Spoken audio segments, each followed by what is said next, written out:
And so I took a look at the shooting luck, Cody, everyone's favorite, America's favorite game show, regression to the mean.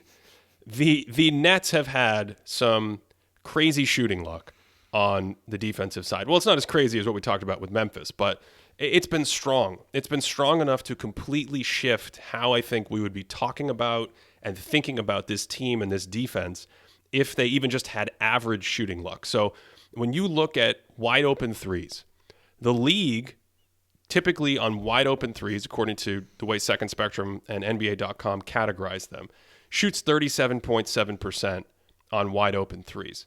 Against the Nets, they've shot 35.6%. That's on the entire season. Open threes, the league shoots at 33.7%. Against the Nets, they've shot 30%. They're shooting 30% on open threes against the Nets. And what's more concerning to me is that the Nets actually give up way more open threes than the average team. They give up over 18 wide open threes a game. The league average is 16.7, and they give up 15.5 compared to 14.5 on open threes.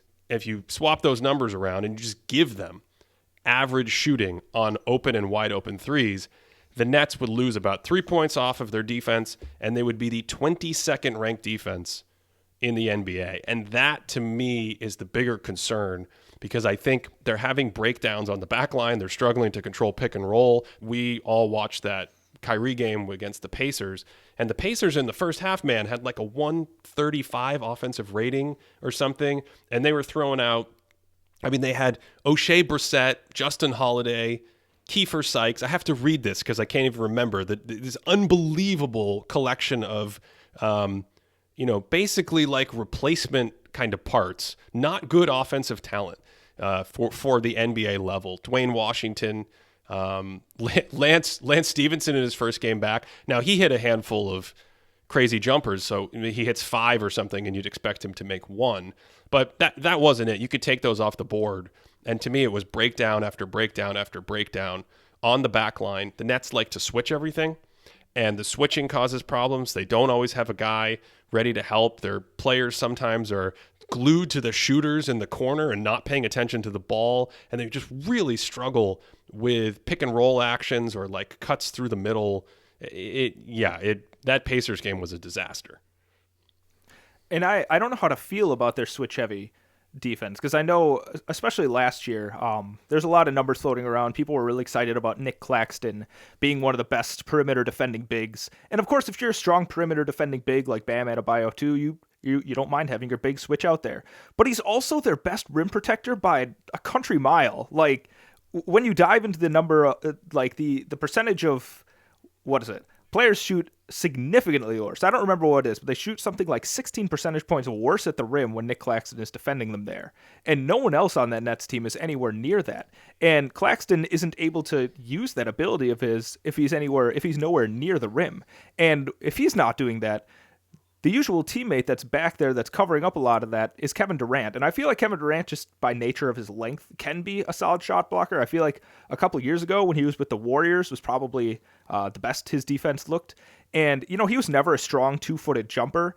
And I feel like that's even, to me, that's been showing up with him as a backline defender now, is when he's contesting some of those shots off 2 feet. He's not getting the vertical contesting. He's not able to use his strength as, his body, his strength as much. And, I don't know. I just don't know how I feel about them having their best rim protector not being near the rim in most of these defensive schemes. What do you think about that? Well, I think let's go back to what I said about the lineup constructions. They've got guys like Bembry, Claxton, Bruce Brown, even James Johnson getting minutes. These are defensive kind of guys that you're able to put out there to basically stay afloat on offense because you have Harden and Durant. Bringing Kyrie Irving back, you already saw it. It's consistent with his behavior in the past on defense. Like there were miscommunications, breakdowns at the rim. Kyrie becomes the low man. He's supposed to come over and help. He's late or he doesn't. You mentioned Durant. Durant has length, and I talked about this in his greatest peaks profile. That length he can use pretty well on the ball, which makes him a kind of switchable defender, if you will, which is nice in this NBA. And you think, well, his length makes him a rim protector. But rim protection is about placement. It's about rotations. It's about awareness. The backline defender is about communicating. And Durant is often asleep in that spot.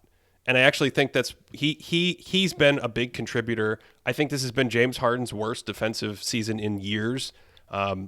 All the switching is to support James Harden staying close to the hoop and in his shell, so you don't have to move. So sometimes they're switching so much it looks like they're in a zone. They're not in a zone at all, but they're just like, anyone that goes by, I'm just going to stay where I am and we're going to switch. And I think specifically for pick and roll, they have trouble with, I have two guys up on the ball. One of them is on the ball, one of them's on the roller. We're just going to switch, so we're going to stay kind of where we are. And I need someone on the backside to help, which is very common. But on the backside, if there's motion or dummy action or movement or a cut, and you're worried about switching, you're paying attention to that and the switch instead of the roller coming at you, instead of the pick and roll action. And so I think they really struggle with like empty side pick and rolls. This is all the Pacers did to them a bunch. It was just like some cuts and pick and rolls constantly, and it was a layup line. And so my concern with them is you actually have a not very good defense right now, and you have an offense that isn't been very good, and you're going to add Kyrie and Joe Harris as well. And your hope is that by adding Kyrie and Joe Harris, theoretically, you play all these guys at the same time with one more. I don't know if it's Claxton, a traditional big, or if it's Bruce Brown or whatever. But your hope is, well, that gets us that supercharged offense we've always wanted. But I feel like each one of those pieces that goes in replaces one of the defensive pieces remotely propping them up. And what does the defense look like? And even if you say, well, it's regular season Nets, they'll ramp up the focus. How realistic is that? How sustainable is that for multiple high-level series in the playoffs? That's where my mind goes, and that's why I think makes this an interesting conversation, given the fact that they're at the top of the league. And I'm thinking about the empty-sided pick and rolls that you were talking about, because one of the adjustments was, talking about bodies just being a way to stop players from getting to the rim. One of the adjustments is basically just like James Harden, stand here when there's a pick and roll. Like stand 5 feet in front of the basket, and that is it. That is your defensive positioning. And it's amazing like what that does. If your body is there, another body can't just fly through it. Right, in the Pacers game, you mean? Yeah, in the Pacers game. Yeah, in the fourth quarter, they made a couple adjustments, it looked like, where it was just so bad. They're like, whenever you're on the weak side, just like go stand in the paint. Just do what the Warrior, just like someone go overload near the ball, because we can't constantly have our guys.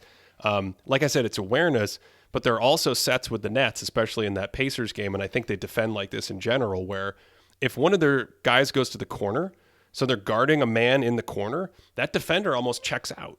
Like he's out in the, he's like 8 feet out of the paint looking at his man, but there's a layup happening, and most other teams rotate a guy on the block.